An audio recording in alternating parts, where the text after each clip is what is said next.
हमारे YouTube channel famous stories of the world में आपका स्वागत है। चलिए आज की कहानी में देखते हैं एक ऐसे सम्राट के बारे में जिसने अपने कार्यों के द्वारा विक्रमादित्य की उपाधि प्राप्त की थी और भारत से अनेक विदेशी आक्रमणकारियों को भगाया था। और ऐसा शख्स था चंद्रगुप्त विक्रमादित्य। ईसा के जन्म से पहले ही पहली शताब्दी में पश्चिमी भारत में शक वंश के राजाओं का प्रभाव था और ये शक राजा बड़े वीर थे। उनके बढ़ते प्रभाव को चंद्रगुप्त विक्रमादित्य ने रोका था और विदेशी आक्रमणकारियों से देश की रक्षा की थी। शकों को उसने हराया था और इतिहास में इसीलिए चंद्रगुप्त को शकारी कहा गया और शकों को हराने के कारण ही उसने विक्रमादित्य की उपाधि धारण की थी। चंद्रगुप्त विक्रमादित्य एक महान योद्धा था। साहित्य, संगीत, कला से उसे बहुत लगाव था। उन्हें विद्वानों का सत्संग बहुत प्रिय था। वह अपनी न्यायप्रियता के लिए बहुत ही इतिहास प्रसिद्ध हुआ। भारतीय इतिहास में उसका नाम एक आदर्श सम्राट के रूप में स्वर्ण अक्षरों में लिखा गया है। चंद्रगुप्त विक्रमादित्य का जन्म कब और कहाँ हुआ, इसके बारे में कई मतभेद हैं, लेकिन माना जाता है कि वो गुप्त सम्राट महान समुद्रगुप्त का पुत्र था। हालांकि कहीं कहीं उसके पिता के रूप में गंधर्वसेन और महेंद्रादित्य का नाम भी आता है, लेकिन अधिक साक्ष्यों के अनुसार समुद्रगुप्त का पुत्र बताया जाता है। चंद्रगुप्त की माँ के बारे में भी इसी प्रकार के मतभेद है।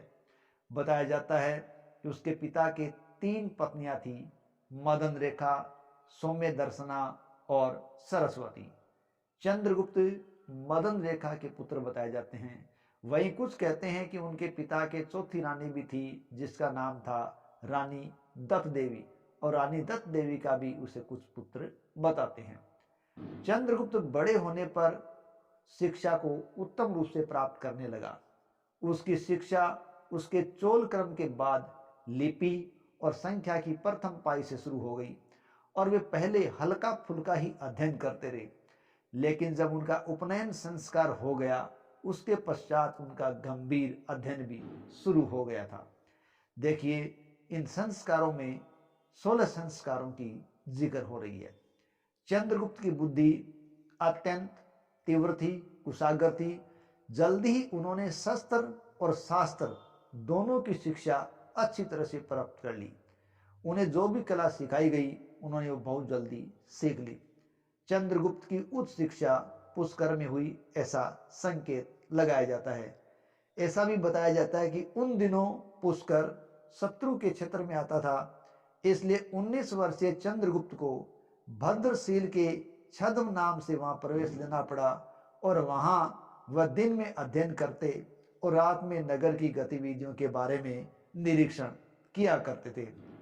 पुष्कर के बाद चंद्रगुप्त ने तक्षशिला में भी अध्ययन किया और वहां भी वह भद्रशील के छद्म नाम से ही अध्ययन किया करते थे।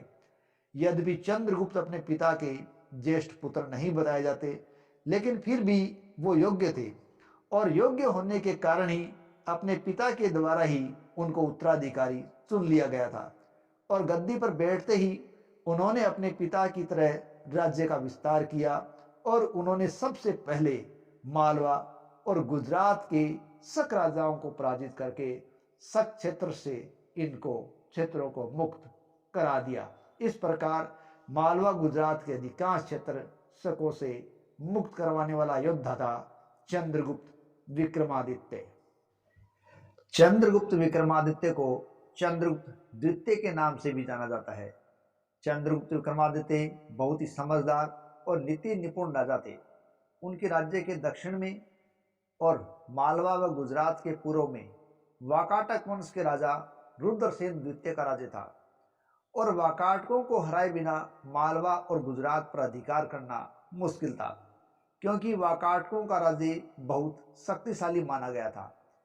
इसलिए चंद्रगुप्त ने वाकाटकों से युद्ध न करके समझौता कर लिया और इस समझौते के द्वारा उन्होंने कूटनीति का इस्तेमाल किया और मैत्री के लिए हाथ बढ़ाया और फिर उसने इस मित्रता को स्थायी करने के लिए अपनी बेटी प्रभावती का विवाह वाकाटक रुद्रसेन द्वितीय से कर दिया और यह संबंध स्थापित होते ही चंद्रगुप्त वाकाटक शासकों की तरफ से निश्चित हो गए और उन्होंने मालवा और गुजरात पर हमला कर दिया और दोनों ही राज्यों को जो शक राजाओं के थे उनको बुरी तरीके से शकों को हराया और राज्यों को कब्जा किया। उन्हीं दिनों बंग देश में कुछ राजा सिर उठाने लगे थे। चंद्रगुप्त ने मालवा और गुजरात के बाद बंग देश की ओर प्रस्थान किया। बंग देश जीतने के बाद उन्होंने चंद्रगुप्त की दिग्विजय यात्रा पश्चिम में सिंध की ओर बढ़ा दी।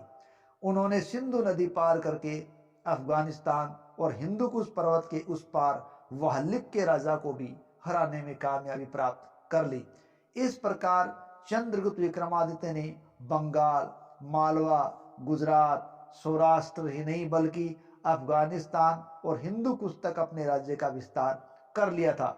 उस समय बंगाल सर्वाधिक उपजाऊ प्रदेश था और इससे उसके साम्राज्य में धन धान्य की पर्याप्त बढ़ोतरी हो चुकी थी। तो ये था विक्रमादित्य, चंद्रगुप्त विक्रमादित्य, जो सफलता दर सफल प्राप्त करता जा रहा था। दूसरी ओर मालवा, गुजरात और सौराष्ट्र के मिल जाने से अरब राज्य का व्यापार अब उसके क्षेत्र में हाथ में आ गया था और इन बंदरगाहों से देश विदेश का बड़ा व्यापार होता था। मालवा की राजधानी उज्जैनी मालवा का एक प्रसिद्ध व्यापारिक केंद्र था, इसलिए चंद्रगुप्त विक्रमादित्य ने उज्जैनी को अपने साम्राज्य की दूसरी राजधानी बना लिया था। यह भी कहा जा सकता है कि उसके साम्राज्य की व्यवसायिक राजधानी उज्जैनी बनी। साम्राज्य की स्थिरता के लिए चंद्रगुप्त ने अनेक शक्तिशाली और ऐश्वर्योन्मुखी राज परिवारों से वैवाहिक संबंध भी स्थापित कर लिए। उसकी दूसरी रानी नागकुल की थी और चंद्रगुप्त के राज्यकाल में प्रसिद्ध चीनी यात्री फाहियान भारत भ्रमण के लिए आया था और वो लगभग 15 साल तक यहाँ रुका भी था। इनमें से 10 वर्ष उसने चंद्रगुप्त के साम्राज्य में बिताए थे। फाहियान बौद्ध भिक्षु था और बौद्ध धर्म के विभिन्न ग्रंथों का अध्ययन करने के लिए वो गोबी का रेगिस्तान, पेशावर, पंजाब, मथुरा, काशी, संकासे, कन्नौज, श्रावस्ती, कुशीनगर, वैशाली आदि नगरों में भ्रमण करता हुआ पाटलिपुत्र तक पहुंचा और वहां वो 3 वर्ष के लिए रहा। फाहियान द्वारा वर्णित भारत से संबंधित वृतांत से चंद्रगुप्त कालीन भारत की सामाजिक, राजनीतिक, आर्थिक, धार्मिक स्थिति पर बहुत ही अच्छा प्रभाव पड़ता है। फाहियान के अनुसार चंद्रगुप्त के साम्राज्य में ब्राह्मण धर्म का बोलबाला था और स्वयं चंद्रगुप्त वैष्णव धर्म का अनुयायी था। उसने परम भागवत की उपाधि धारण कर रखी थी। इससे पता चलता है कि वो भागवत धर्म का अनुयायी था, लेकिन उसका यह अर्थ नहीं है कि चंद्रगुप्त दूसरे धर्मों को महत्व ही नहीं देता था। वस्तुतः उसके साम्राज्य में बौद्ध तथा दूसरे मतावलंबियों को अपना अपना धर्म मानने की खुली छूट थी। चंद्रगुप्त के 2 मंत्री भागवत धर्म से अलग शैव धर्म और बौद्ध धर्म के अनुयायी थे, लेकिन इसके बावजूद भी चंद्रगुप्त के राज्य में हिंदू धर्म का प्रभाव बढ़ रहा था और बौद्ध धर्म का प्रभाव लगातार कम हो रहा था। फाहियान ने स्पष्ट लिखा है कि राज्य की तरफ से किसी भी प्रकार का धार्मिक भेदभाव नहीं किया जाता। उन दिनों उज्जैनी में शकों का राज्य था। असम व उत्तर भारत, मालवा, गुजरात में भी विदेशियों के षड्यंत्र चल रहे थे। उन्होंने शकों को 3 बार आक्रमण करके उन्हें पराजित कर दिया। पहला युद्ध राजधानी उज्जैनी में हुआ और 7,000 शक सैनिक मौत के घाट उतार दिए गए थे। दूसरा युद्ध मथुरा में हुआ और तीसरा झेलम व सिंधु नदी के संगम पर हुआ। यह शकों के साथ अंतिम युद्ध था। शकों का सदैव के लिए इस युद्ध ने पराभव कर दिया था। संपूर्ण भारत में चंद्रगुप्त की जय जयकार होने लगी।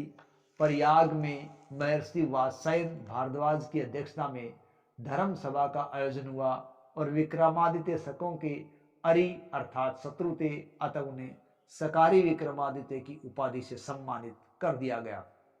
मालवों द्वारा शकों पर विजय प्राप्त की स्मृति को चिरंतन बनाने के लिए मालवों ने एक नया संवत ईसा से 57 वर्ष पूर्व प्रारंभ किया था, जो मालव संवत कहलाता था। और इसी को बाद में विक्रम संवत कहा जाने लगा। वीर सावरकर ने अपनी पुस्तक भारतीय इतिहास के 6 स्वर्णिम पृष्ठ के पहले भाग में ऐसा उल्लेख किया है कि शक कुषाणों का भारत से समूल उच्चाटन करने वाले सम्राट विक्रमादित्य जब उज्जैनी पर राज्य करने लगे, उस समय इस अखिल भारतीय राष्ट्रीय पराक्रम को गौरवान्वित करने के लिए मालव संवत को ही विक्रम संवत का नाम प्राप्त हो गया था। सम्राट चंद्रगुप्त विक्रमादित्य एक महान पराक्रमी योद्धा तो थे ही, संगीत कला साहित्य भी उनका गहरा लगाव था। उन्होंने विद्वानों का सत्संग बड़ा पसंद किया। उनकी राजसभा के नवरत्न अपने क्षेत्र के अग्रणी थे। उनमें महाकवि कालिदास सबसे ऊपर थे। उनके नवरत्नों में महाकवि कालिदास के अलावा वेताल भट्ट, अमर सिंह, वराहमिहिर, धन्वंतरी वेद, वररुचि, शपणक, शंकु और घटकरपति थे। उनके राज्य काल को भारत का स्वर्ण युग कहा जाता है। उनके राज्य में घरों में न तो ताले लगते थे और न झूठ बोलने का कोई दुस्साहस कर पाता था। 35 वर्षों तक राज्य करने के बाद परलोक गमन किया। सम्राट विक्रमादित्य का धर्मात्मा, उदार, विद्वान और विदेशी आक्रमणकारियों को पराजित करके वहां अपनी विजय का डंका बजाने वाले वीर योद्धा के रूप में वर्णन देश विदेश के विभिन्न ग्रंथों और किंवदंतियों में पाया जाता है। चंद्रगुप्त विक्रमादित्य की प्रसिद्धि का मुख्य कारण उसकी शासन व्यवस्था और न्यायप्रियता रही है, जिसके अंतर्गत लोगों पर ज्यादा कर नहीं लगाया गया था। जनता सुखी और संपन्न थी। सभी को अपनी रुचि के अनुसार व्यवसाय अपनाने की छूट दी गई थी। बड़े बड़े अपराधों के लिए भी प्राय मृत्युदंड नहीं दिया जाता था। प्राय देशद्रोह जैसे मामलों में भी अंग भंग ही किया जाता था। सामान्य कैदियों को शारीरिक यातनाएं नहीं दी जाती थी। चोरी, बटमारी जैसे अपराध तो राज्य भर में कहीं होते भी नहीं थे।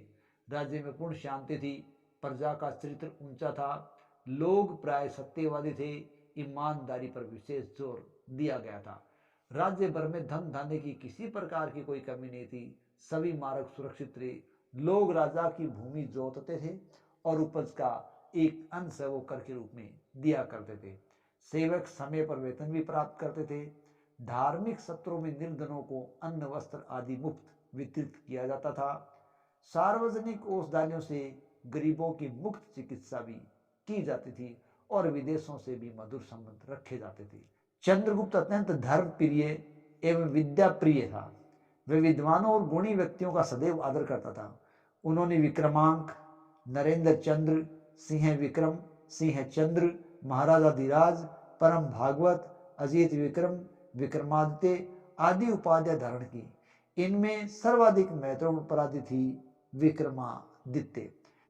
चंद्रगुप्त द्वितीय अर्थात चंद्रगुप्त विक्रमादित्य के बारे में जानकारी दिल्ली के महरौली लौह स्तंभ पर भी मिलती है। इसमें चंद्रगुप्त की विजयों का उल्लेख किया गया है। इस अभिलेख से पता चलता है कि इसका राज्य पश्चिम में बल्ख, अफगानिस्तान से लेकर पूर्व में बंगाल तक फैला हुआ था। दिल्ली का महरौली लौह स्तंभ एक गुप्तकालीन कला का एक उत्तम उदाहरण है। इस लौह स्तंभ पर आज तक जंग नहीं आया है। चंद्रगुप्त विक्रमादित्य की प्रारंभिक राजधानी पाटलिपुत्र थी और शकों पर विजय प्राप्त करने के पश्चात उसने उज्जैन को अपनी दूसरी राजधानी बनाया था। स्वयं उसने वैष्णव धर्म अपनाया, लेकिन उसका सेनापति अम्रकार्दव है वो बौद्ध धर्म का अनुयायी था, जबकि उसका दरबारी वीरसेन और कालिदास ये शैव धर्म के अनुयायी थे। फाहियान जो कि बौद्ध धर्म का ज्ञान प्राप्त करने के लिए आया था, तो उसका उद्देश्य केवल धार्मिक था। इसलिए फाहियान के उल्लेखों के अंदर सबसे बड़ी कमी यह है कि उसने किसी भी जगह चंद्रगुप्त विक्रमादित्य के नाम का कहीं भी कोई उल्लेख नहीं किया है। एक और बात खास है कि चंद्रगुप्त द्वितीय की पुत्री थी प्रभावती गुप्त, तो उन्होंने प्रभावती गुप्त की शादी वाकाटक शासक रुद्रसेन द्वितीय से की थी और इस प्रकार उनको वाकाटक जो कि एक शक्तिशाली राजवंश था उसकी मित्रता प्राप्त हो गई। लेकिन रुद्रसेन की शादी के 5 वर्ष बाद ही मृत्यु हो गई थी। तब प्रभावती गुप्त ने शासन संभाला और इस प्रकार माना जाता है कि प्रभावती गुप्त है वो भारत के किसी क्षेत्र विशेष की प्रथम महिला शासिका बनी थी। प्रभावती ने अपने अभिलेखों में अपने पति की बजाय अपने पिता के विरुद्ध या वंशावली का जिक्र किया है। चंद्रगुप्त का वाकाटक मन से संबंध स्थापित करने का उद्देश्य शकों पर विजय प्राप्त करना था। इसके अलावा एक कथा यह भी बताई जाती है कि चंद्रगुप्त विक्रमादित्य ने अपनी भाभी से विवाह किया था। ये एक अलग कथा है, इसके बारे में किसी नेक्स्ट वीडियो में बात करेंगे। चंद्रगुप्त विक्रमादित्य के समय या गुप्त काल के अंदर सामान्य जनता है वो लेन देन में कौड़ियों का इस्तेमाल करती थी और जीव हत्या नहीं की जाती थी। ये बताया जाता है कि चांडालों के अलावा किसी भी जाति को शिकार करने का अधिकार नहीं था। इस प्रकार अगर चंद्रगुप्त विक्रमादित्य के समय को देखा जाए तो वो एक ही शांतिपूर्ण सहअस्तित्व पर आधारित था और चारों तरफ सहिष्णुता थी और शांति का बोलबाला था। तो इस प्रकार का शासक था चंद्रगुप्त विक्रमादित्य। यही चंद्रगुप्त विक्रमादित्य इतिहास के अंदर अपने नवरत्नों को लेकर भी बड़ा चर्चित रहा है। इसी आगामी वीडियो में चंद्रगुप्त द्वितीय अर्थात विक्रमादित्य के नवरत्नों की जानकारी प्राप्त की जाएगी। तो आज की कड़ी बस इतनी ही।